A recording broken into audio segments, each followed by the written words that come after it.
Ladies and gentlemen, please welcome today's speakers, Mirko and Frank Joop from Intergraph Process Power and Marine, Aubrey Venter of Samanzi, and Chris Lewalt of Leica Geosystems. Good morning, everybody.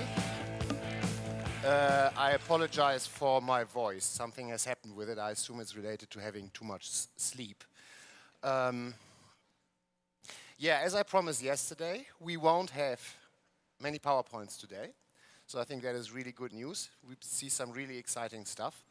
Prior we get started with that, I would like to really quickly just summarize our strategy so you see what we're doing here today, how it fits into the overall picture.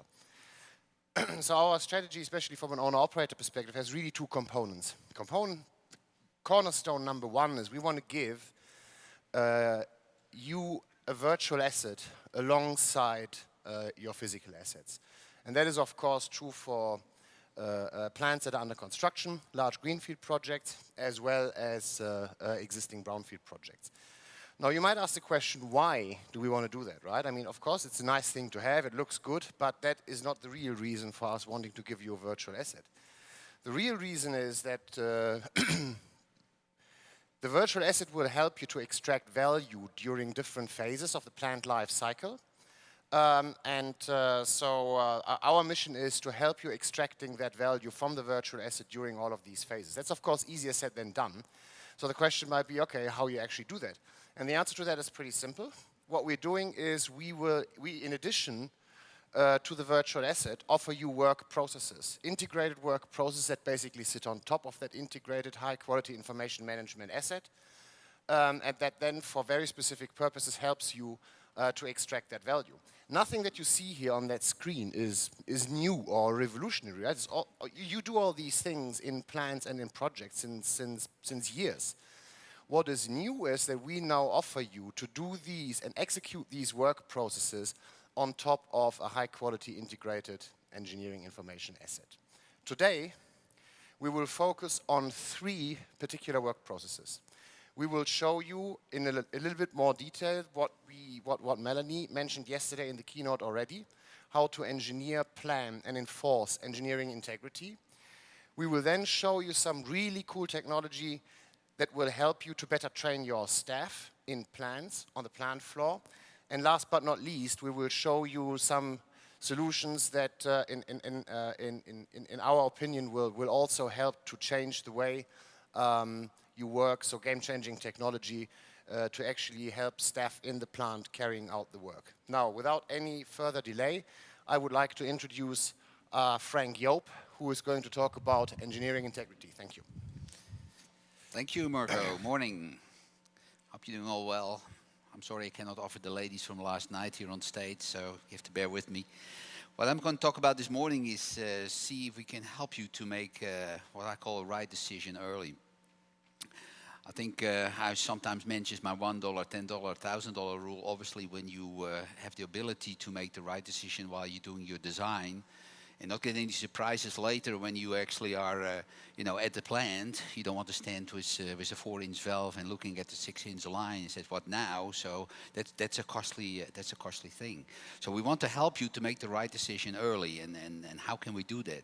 I know that not all information is upfront available to make all these decisions, but what if we can give you a tool to quicker and easier check that engineering data more regular basis on the project that will help you to get more accurate and better data that will also be feed for downstream use. So for instance, I'm concerned with the P&ID, and the P&ID of course uses data downstream with the 3D people and the instrumentation. So everything that is need to be modified up front will have a ripple through effect. So how can we reduce that? Now there are three main areas that I want to focus on, and the first one is enforcing best practices in engineering. Now it has to do with safety, has to do with engineering practices, both from you as a company or in a certain industry, or cost, and of course you want to deliver a high quality design to your client, so he comes back and says, "Hey, you did a good job. I want to give you another job." Now the other thing is reducing the risk in construction. making compromises, sometimes compromises is good, but if you're making compromises in the field, like with the 6-inch valve and the 4-inch line, you have to compromise. What do? You know, you're going to buy something else, or you reducers. You don't want to do that. Nobody wants to compromise in that area. So to avoid the compromises, you want to make sure that every material and everything is configured right for construction as well. And then last but not least, you know, we as engineers, we're sometimes very creative and said, okay, this works perfectly. But then the owner-operator looked at it and said, wait a minute, this is very, very expensive to maintain. So we can also have rules to make sure that what we design is actually also efficient and in the maintenance phase of the project. You know, is it, you know, cheap to maintain. And of course you need still documentation, and I'll give you an example later, that is, you know, have all the information on that to support the maintenance activities. All right, so Einstein, I think, said that the only source of knowledge is experience. Now what we can do to capture that experience and use that knowledge then, you know, in executing our project. With everything comes challenges also with the design. So you want to have quality and of course in a certain time frame and cost. You want to have consistency and safety. And sometimes, you know, you have these workshop project. I think maybe you have seen the press release that came out on Tuesday about the Shell Pearl project. I think there were 20 or 25 engineering companies involved. And I'm sure, you know, it is quite a task to keep all these people, you know, in sync with the rules that Shell dictates. So that's the challenge as well. Also, we have risks. You know, one of the main risks, you know, when I was in engineering also is design changes. You're kind of halfway through the project and then suddenly the owner said, wait a minute, I have a new idea. That's all cool, but of course that's a risk. And, you know, how do you make a change and make sure that that change is consistent and applies to all the rules and regulations and so on. I talked about the $1, $10, $1,000 rule. And of course also one thing is, especially these days, do you have the right resources? You know, the right resources with the right skill set available to execute your project. Now, what can we do? We just understood from Einstein that the knowledge comes from experience. How can we capture that experience and apply that to the project to reduce those risks and address those challenges? We capture best practices. I mentioned Shell earlier. You know, big customer of ours, very good customer, and they have what they call DEP. Design engineering practices, that are their standards, how they want the projects to be designed and executed. Now it's a big book, but what can you do? Maybe capture those rules in the book in this system. So each time when you do your design, you can check those against those standards. Safety practices, you know, and practices from your own company or for the industry that you can do. All right, give you a simple example here to illustrate what I'm talking about. You know, if you have a P&ID that is designed like this. So for instance, you have the pump configuration with the, you know, downstream from the pump, you have the check valve, then you have the drain, and then the block valve. Very, very simple, of course. And then you have a safety configuration with the relief valve and the two block valves there. Well, looks all good, but now we execute the rules against it with the practices. And the practices said, wait a minute, in this pumping configuration, I need a pressure indicator. And not just only the pressure indicator, but it also indicates the location. So there's a topology issue here. It needs to be between the downstream side of the pump and before the check valve.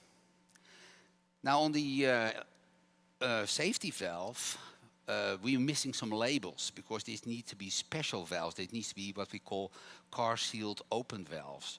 That means, you know, you want to test the safety system without jeopardizing the safety of the plant. So you need to be able to shut it off without, you know, having any problems later on if there is an issue with the plant. So these labels need to be there for the operator to read it, because like it or not, we have to print the P&ID, and the guy goes in the field with the P&ID, and he has to be able to read how this valve is actually operating. If there are no labels, he doesn't know how the valve is operating. He can make the wrong decision. So it's an engineering practice, and it is also what I referred earlier to, you know, how the operational people, you know, need the information to do the right job. And we can check that. We can check that up front. No late surprises there. Now this all has to do with data, and while we've been preaching, you know, we've been data-centric, and data is the main emphasis of the smart plant products. And still today, if I look at the P&ID, there are many, design groups that work on the P&ID, but engineering still like to see the print and then they scribble on it with a pencil, send it back, and then for an update. Now, if you're like me, my handwriting, nobody can read it, so you probably get some errors and you get all kind of loops. So that's very inefficient. So what we have done is that with the release that's coming up this month, actually, we have another configuration. It's called Smart Plan P&ID Engineering, and it's focused for the engineers to enter, modify, and add data to the engineering database without this scribbling on a piece of paper. You cannot do anything on the graphics. This is purely focused on data. The reason I'm telling this is that with these rules checking, of course, the more data you have, the more sophisticated and better you can check the design. Obviously, if there's no process data in there or no size data or whatever, you cannot have a rule that checks on size and process data. So no more yellowing off. That's good news. So if you're like me, you used a lot of yellow pencils in your life, you can throw that out the door. And we deliver a bunch of rules in the system. Obviously, you have to create your own rules because we don't know actually, what kind of practices you have and what you want to apply for the projects. There are different customers, there are different types of projects, different industries. Power is a little different, of course, engineering-wise than an offshore platform. So you have to add, but we do deliver, a bunch of rules that you can use as a start point. Now, the cool thing also is that these rules can be reusable. So it's not that you create your rules and you use them for the project and then the project is done and you have to start all over again. No. You use those rules and you copy maybe to another project or to another office and use them over and over again.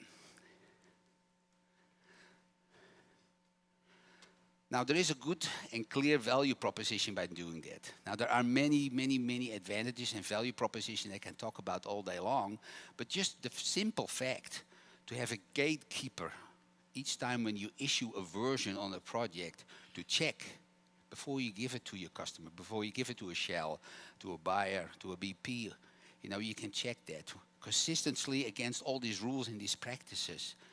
Now, you can argue about the cost and everything, but if you have 500 P&IDs and you spend an hour at checking on each P&ID, you quickly, crank up like $120,000 or $150,000 saving on this one single project, just purely for this checking exercise. So it's very powerful, it's a game changer, and it has a clear value proposition associated with it. Okay, now we talked enough about that. I can already hear you say, well, these rules, that's going to be very, very difficult. I'm not a C++ programmer. I know nothing about XML and all that stuff. Well, the good news is also I don't either.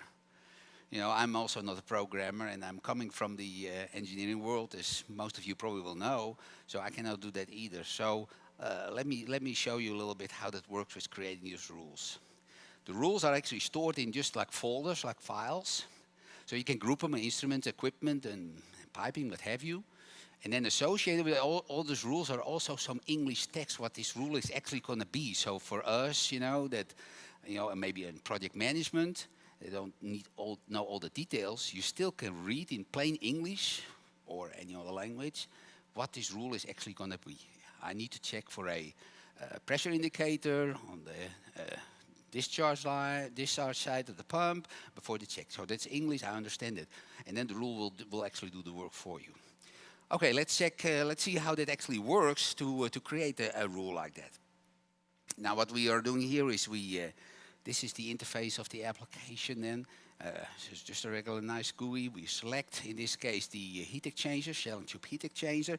And what we're going to do is we want to add or to check for a downstream for a pressure relief valve. So we check on the rule, and then you see that it is just a selection and a checklist of selecting the equipment and building up the rules. So there's no C++ programming or nothing involved here. And also the good thing is, you see here a select list. This is directly out of the P&ID reference data. So there's only one reference data that you have to create and maintain, not 5 and 6 in different places. So you select the relief valve. Okay, that's all hunky-dory now. And then you have to say, okay, where is it going to be? Downstream, upstream, somewhere in the process. You can select that. So Very easy. Engineering type of language is used to create those rules. And then, of course, once you said that, then you have to have the constraints. You know, again, you said, okay, what kind of thing I'm going to check for? Maximum pressure, equal, smaller than the operator, and then you check also again from the reference data directly the attribute where you find the value to do the rule checking against. In this case, the maximum pressure. Done. And of course, you can make them as complex and networked as possible. But you know, the message here is that once you understand the engineering behavior, you can actually create these rules very simply yourself. There is no program involved. Now, I said something about the rules that are available in the product, and you know, we created rules based on a safety practice. It's not only for safety, but just as an example. You know, we took the ISO standard or the API, it's the same, and we took these texts that you see here.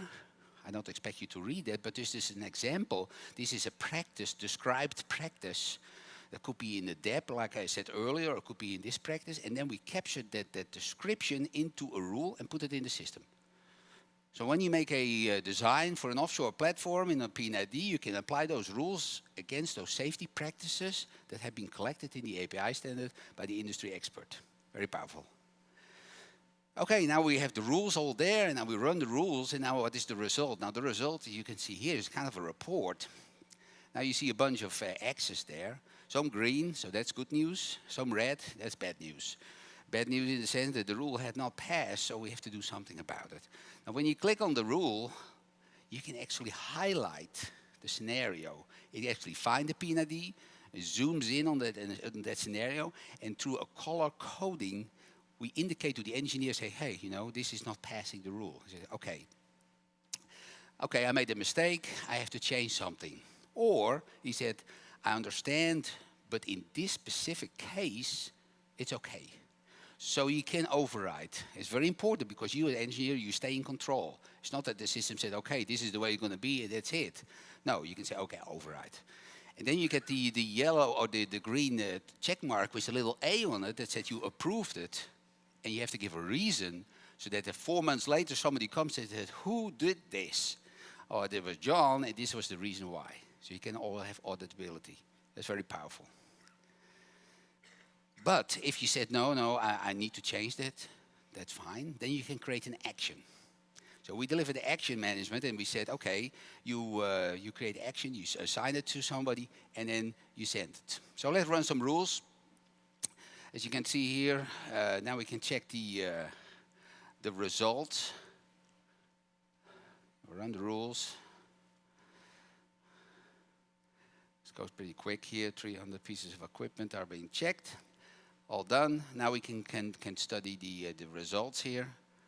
And you see a similar report as just saw on the slides. You know, there are the green marks and the red marks. And so, of course, the green marks is fine. So what we can do, we can filter only for the things that are wrong.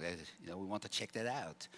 So we got a couple of examples. You know, this goes pretty quick, but I mean, this is on safety. We want to highlight it. You see the P&ID, you see the heat exchanger, and there is no temperature indicator there, and we have to do something probably about it. Now, another example is the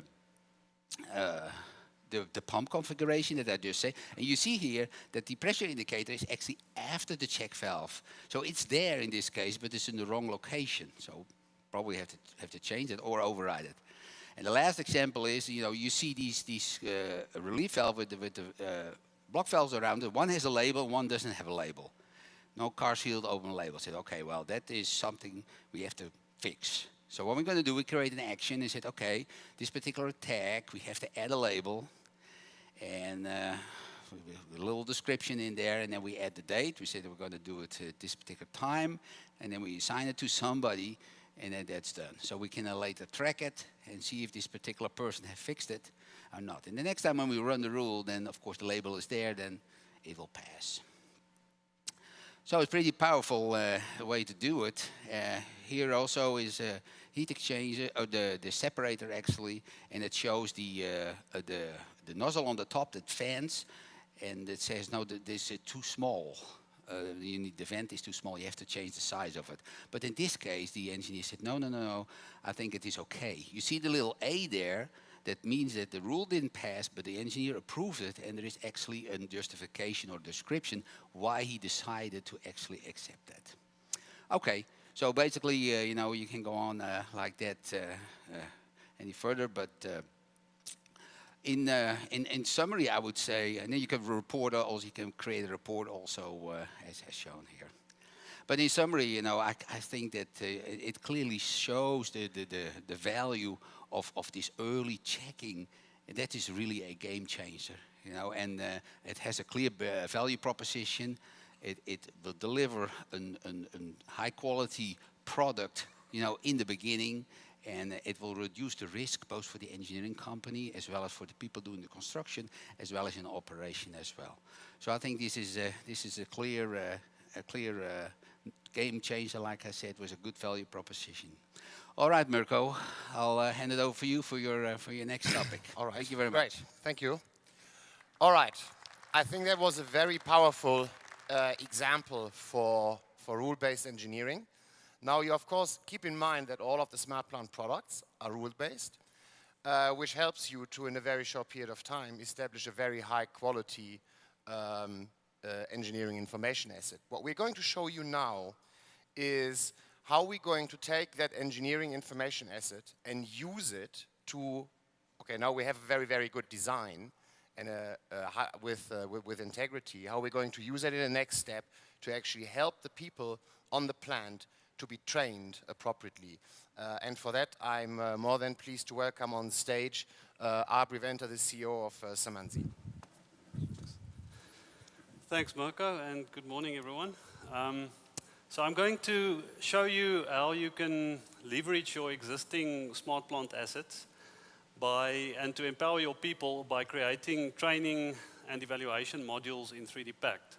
I'm not going to give you a big elaborate explanation of what 3D Pact is. I'm rather just going to start off with showing you an example of a training module being executed. And what you'll see is basically a trainee being evaluated on tasks, on a task that the trainee is supposed to actually perform on the plant within the near future. So there you can see your trainee avatar, and he has to basically equip the avatar with the correct tasks or the correct equipment to perform the tasks that need to be performed. There's an action panel at the bottom right-hand corner, which is basically where the trainee has to select actions and tools, and then he can apply that to any piece of equipment on the plant. See there, he's basically started the pump, and you can see the visualization on the pump change, and you can see something's happening there, and the pump is primed. The next action that he has to take is to open the valve to put the system into operation, and you can see the visualization there is so that the trainee understands that the system is in operation now. The compass at the bottom, in the middle, will always point to the next piece of equipment that is relevant for the objectives at hand. And you can also at any time insert questions that the trainee need to answer to make sure that they know exactly some more detailed information maybe about the task that they're doing. There's a message panel also at the bottom left-hand of the screen that you'll see where the trainee gets continuous feedback on how he's actually performing in his training as he's going along in the evaluation. Then on this tank, you'll see there's augmented reality. This whole module is basically connected to a process simulation of this process, which allows you to give the trainee insight into what's actually happening inside of the process and how the process works. The next task in this evaluation is a vibration monitoring task, and you'll see they selects the correct action, and then he also needs to select the correct piece of equipment to do the vibration monitoring, and then place it or show on the pump and the motor where the points are that you will do the monitoring. There's a guy there standing welding without a welding mask. That's typically something that the trainee also need to point out. And while he's busy with his normal tasks, to make sure that he's actually aware of what's going on around him, you can throw events like that at him. There's a score at the top right of the screen which accumulates as the trainee goes through the evaluation. So you can also there see how he's actually doing and how he's progressing. You can combine tasks or different types of tasks for a objective. Like in this case, he's actually now has to inspect the coupling, but he first has to remove the coupling housing. And that is, so once he removes the housing, it will actually disappear, that he can get access to the equipment underneath. You can also add other questions over here, typically for safety procedures. If something goes wrong during a task, what needs to be done? So you can test all of that as part of the task that the trainee is performing. Okay, I think the last section of this example is lockout tagout procedure, where he needs to put the pump and the tank out of service basically and isolate it for maintenance to be done. So the advantage obviously of doing this type of actions and procedures in a virtual environment is that the trainee not only understands and can see what's happening and how the process actually works, but he can also practice this several times with an instructor or without before he actually has to perform this on the plant. And that's obviously for new build plants as well as existing plants. So over here he's just going to switch off the pump now, and you'll see as he switches off the pump, since this is connected to a simulation, the pump needs to speed down first, and before the status change will actually show that the pump is now indeed off. And you will see also then on the panel that he actually started the pump. That's obviously not part of the 3D model, those buttons there, and those are typically props that you'll see a bit more later on that you can add in 3D Pack to enhance the training, because you don't always have everything in your 3D model. Over here now he's going to isolate the valves, and he's going to stand quite a distance from this one valve, and you can actually in the configuration of the module force him to be in close proximity to a piece of equipment before allowing him to perform the action. In this case, that was not included, so he can actually stand anywhere and operate the plant. So 3D Pact has a lot of features included, basically, as you saw here now, to give an immersive experience to the trainee. And there's a lot of particle effects and things that basically will tell him what to expect or show him what to expect on the actual plant, and that can maybe startle him as well if you compile the module correctly. And then of course also the complete model is physics aware. So once you've got your models in 3D Pack, it is a physical system, and anything that the trainee does will react correctly in a physical way. You'll see as he dismounts the flange here that the pipe will actually disconnect and fall. So you need to actually consider everything as he would on the actual plant. When he performs an action, something bad can happen. And then this is the last question, just on draining the tank.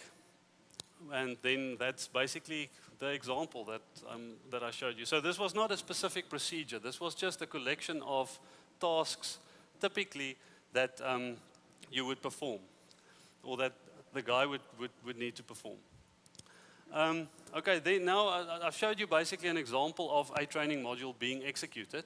I will now just quickly show you how you can actually get from your assets to what I just showed you in as few as a couple of hours.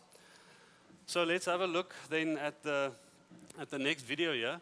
You'll see we start with a smart 3D model, and the more comprehensive the model is, the more detail and information you have in the model, the better obviously, and the more flexible the training options become that you can actually do. So you'll take this model and you import it into 3D Pact, into a realistic environment. You can give it one shade, or you can leave it the colors as it was in Smart Plant, or you can actually apply textures in 3D Pact to make it look very realistic or photorealistic almost. Once you have it imported into 3D Pact, you have all the navigational abilities that you would expect in a 3D viewer type of application. You can highlight equipment, you can make it transparent, navigate to specific points, all that you would expect. As I said earlier, you don't always have everything in your 3D model. There might be things like scaffolding and pieces of equipment like welding equipment or crates or something that you need to put something in or ship something in that's not going to be in the 3D model. So you need to be able to add that if you want to do proper training. So in 3D Pack, you can easily create additional components. Over here, I've just created a crate. And you can create easily these type of props, and then you can add them and place them in the scene, basically anywhere in the scene, and they become part of the scene, and you can use them as you do actually use the plant equipment. And they become fully part of the plant. So they will interact with the plant in a realistic manner. Over here, we just enable physics on those components, and you'll see they will realistically interact with the rest of the facility. Okay, then also the next point that you of course need is a particle effect system. If you want an immersive experience and if you want to actually show a trainee what's happening inside of equipment, you need to have a good system to actually show that. So there's just a bit of fire and sparks and smoke and all the typically what you would expect from like emergency conditions or just normal operations in a plant. And you can manipulate and customize these particle effects and systems with a whole host of settings that you have, and you can also control these particle systems from the simulation, or you can just do it inside of 3D Packed. And you'll see also all the particles are also physically aware, so it will also collide with the plant and the equipment and ricochet from pieces of equipment realistically as you would expect on an actual plant. Then there's a full character system as well. And as you saw the trainee avatar earlier, you can also add actors and bots into the scene that can interact with your trainee and that can help him or prevent him from doing things. As I said before, the whole plant becomes physics aware effectively, so you can collapse any piece of equipment as part of a training experience. And you can of course combine these. So there's a few guys standing around, and you can combine another event to maybe give some sort of an effect or give the trainee something to do, and he might have to assist people or they might have to assist him. So this is typically for emergency operation training. You have a lot of options with this functionality. You also, when you're going to compile a training module, you obviously want all the equipment that is going to be part of that training module. You want that grouped together in one package so that you can actually manipulate the equipment together and easily navigate to specific pieces of equipment if you want the trainee to perform actions on those pieces of equipment. So you can actually, especially on a big plant, of course, where there's really thousands of components, you want to be able to group a few together, make a custom group for yourself, and you can then manipulate that only that part of the plant or that part of the components that are relevant to a specific evaluation or a training module. And then inside of 3D Packed, as you saw earlier on the module, there's a full scope simulation package. You can simulate the full scope of your plant for operator training purposes or for engineering simulation purposes, and you can see there you've got the process elements, the control elements, electrical part of the plant. Everything can be simulated in this one package, and this is integrated with 3D Pack. So you can do visualization of your simulations in the 3D space as we did in the module. But you also don't need to have that, but that is an option that you have that adds a lot of power to the application. Lastly, you need to consolidate all of these different features that I've talked about now and have one obviously easy user interface where you can actually compile a training scenario. So you can set up the objectives, and then for every objective that you want in a training module, you can have different tasks or actions. For every action, you'd go and define the components and the action and the tools that need to be used and the protective equipment that the trainee need to wear. You can have the questions. There's really a whole lot of settings that you can set and a whole lot of configuration criteria that you can go and select, much more than what I can explain now.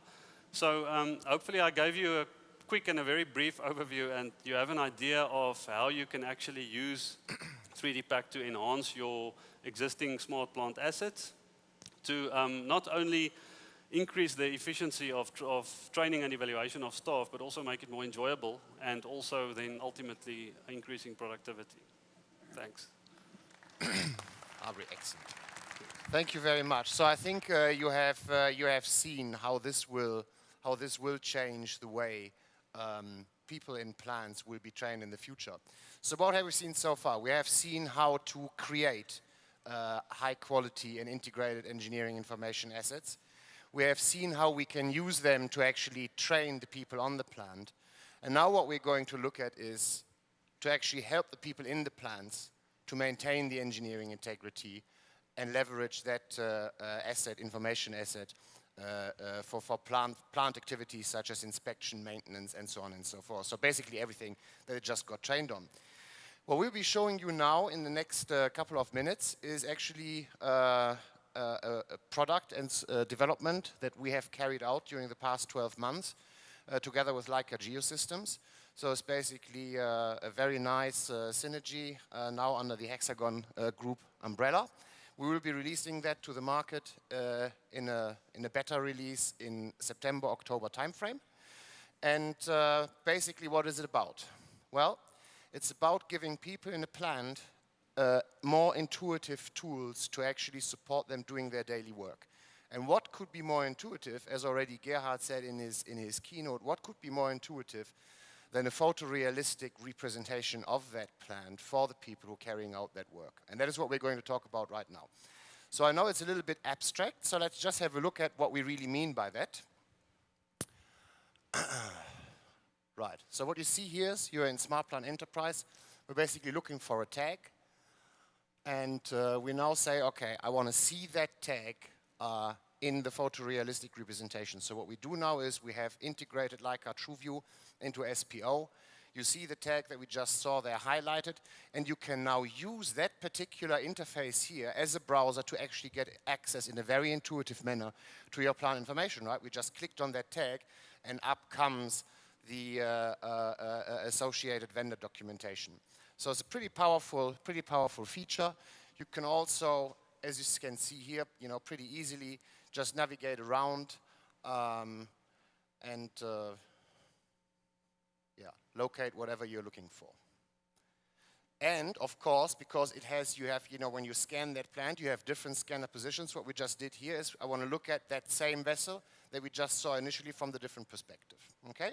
So that should give you a pretty good feel for what that user experience looks like. And I think you will agree it's a very intuitive manner to access the information. But I know that we now have people here in the audience who say, oh yeah, but that is very, very complex and expensive to create. And I'm now pleased to tell you that that is actually not the case. And there's very low effort and automated ways to do that. And for that, I'm pleased to welcome on stage Chris Thiewald from Leica Geosystems. Thank you. So what we've just seen in the last presentation was realistic, accurate 3D as-built information presented in that view. We also saw hotspots, which are the key to integration between TrueView and SmartPlant, as we'll see later on. What we'd like to do now is look at how those hotspots are created in Leica Cyclone software. So here we see a user identifying the location of an object. What they will do is pick a couple of points in the scan on the boundary of the object, and the objective there is to define a bounding volume around the object, as you see here. Once that's created, they enter a tag ID, and that's all that's needed to create a hotspot. We then see the user continue on to do additional hotspots in the scene, and this is the process that they go through. This is much faster than as-built modeling, and it still ties the spatial tag information into the TrueView, so it's a very efficient process. Once they're done tagging objects like this, the next step will be to publish the data. The publishing achieves three activities. The first is it makes a plan view showing where all the scans are in the scene. The next is it publishes these TrueViews, one per scan all over the place. But most importantly, it analyzes these volumes that we've just defined to determine which objects are visible in which scans, and then it automatically populates the hotspots throughout all the TrueView data sets, which is very important.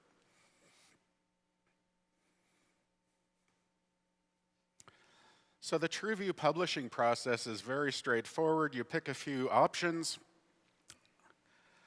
and you press a button, and immediately the plan view is created, all the true views are created, all the hotspots are automatically linked into the right scans. Here we see the publishing. Next, you'll see a web page come up with the plan view, which shows the positions of the scanners, and when you click on the scan position, you will see a true view from that position, and you'll see the bounding volumes have now been changed to hotspots in the scene, as I said before, which are the links between TrueView and SmartPlant. And in the next demonstrations, you'll see how these hotspots are used in SmartPlant for a variety of purposes. Yeah, right. Thank you. Thanks. Thank you, Chris. Very good. Okay, so very easy to create it, as you just saw. But of course, I mean, there's always the risk that you might have forgotten to tag something, you know, something has to change and so on and so forth. So you might have the question, do I always have to go back in Cyclone in order to kind of make these changes? And the answer, of course, is not. So let's just have a very quick view and on how you can, you know, very easily change these things. So again, here we're back in SPO. We're going to look at that view that we already discussed earlier. And what we will do here now is just show you very easily how easy it is. We want to change that guy there, that tag number there. Little update window, and you recognize now on the top right of that screen there, that it of course also automatically in the same time changes the underlying data within SmartPlant Foundation. And it's similarly easy or equally easy to, you know, just delete information that might be wrong, or to add additional hotspots, you know, just straight away within the true views there. All right, now why are we doing that? Okay, that is, I agree, it's a cool way, and it will already change change the way how people are accessing plant information. But now, as I said initially, what we really want to do is we want to help the people who do the work in the plant to benefit from that. And that, of course, means that, you know, we have to somehow make all of that information available also in low or zero connectivity cases. So what we need is we need almost like a little briefcase or box into which we can put that information in order to give it to the people on the plant. And so what we're going to show you here today is an example where we leverage, you know, for inspection. So we're using the SPO inspection assistant, and for that we're going to right now create a little briefcase. So let me show you how that looks. Here again, you're like inspection planning now within SPO. That is this query here will now show us everything that is in green is okay, everything is in red is due for inspection. We can now look at, of course, as I said, you know, all the enterprise integration navigation is there, can look at the tags that need to be inspected. We can look at that in P&ID. It's as integrated as any other Intergraph application. We can look at something that is very relevant, of course, the inspection check sheet. We will not go into that check sheet here right now because you see that in a little bit more detail in just a minute. And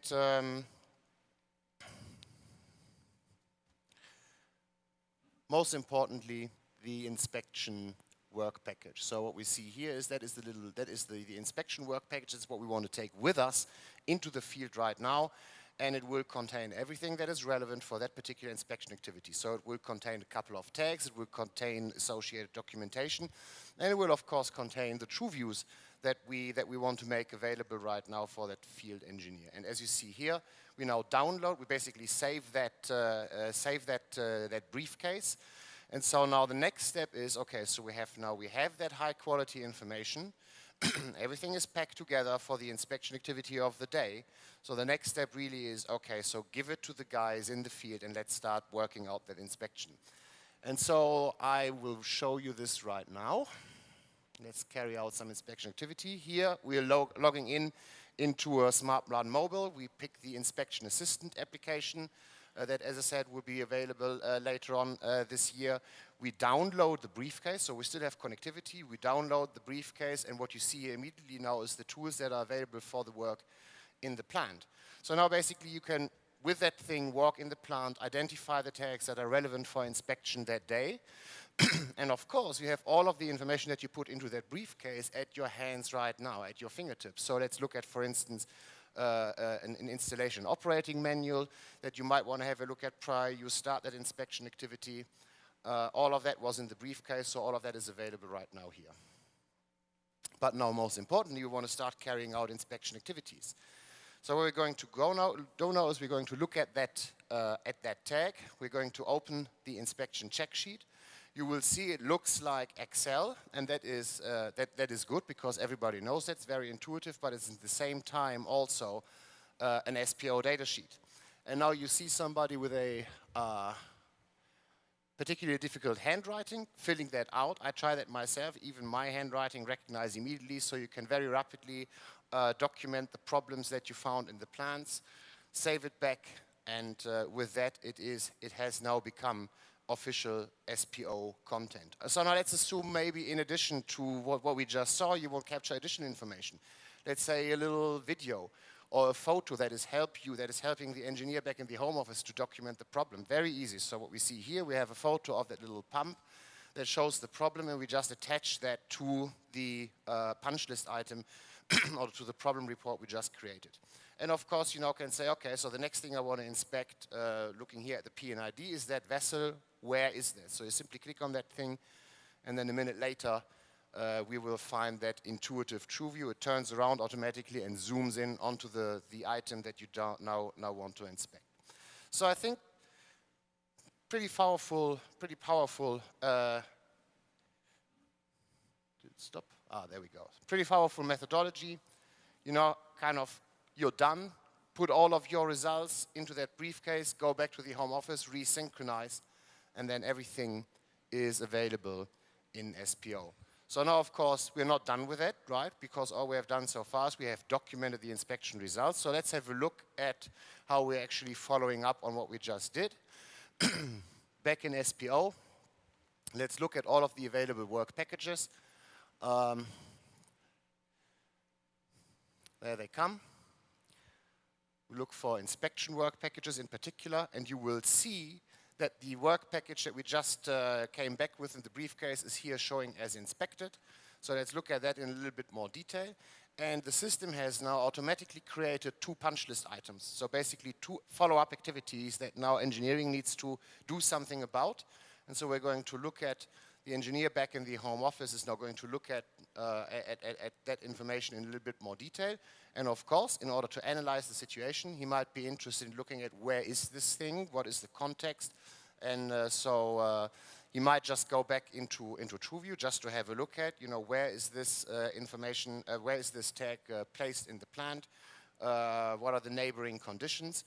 And then of course, he might be interested to see are there any additional nodes.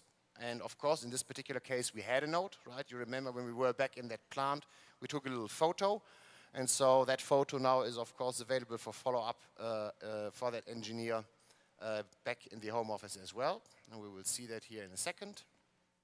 So he looks at that, assesses, and then, of course, the next step is, okay, we now need to define, okay, what are we going to do about that? And then, of course, you can attach, you can put this, you can put that particular punch list item that we just saw, put that under an inspection or rectification work process, and we will see that work process coming up here in a minute. So then, you know, it becomes all the standard power of SPO, Smart Plant Enterprise, and Foundation that is now at your fingertips to resolve. Yeah, with that, I think we only had like 5 minutes over. I hope we helped you a little bit to understand the power and what value an integrated engineering information asset can provide. We believe we actually, and also the feedback that we're getting so far here during this conference is very, very clearly indicating this will change the way the industry is operating. And with that, I would like to go to the next slide, right. Thank you very much for your attention, and hope enjoy the rest of the conference, and then safe travels. Thank you very much.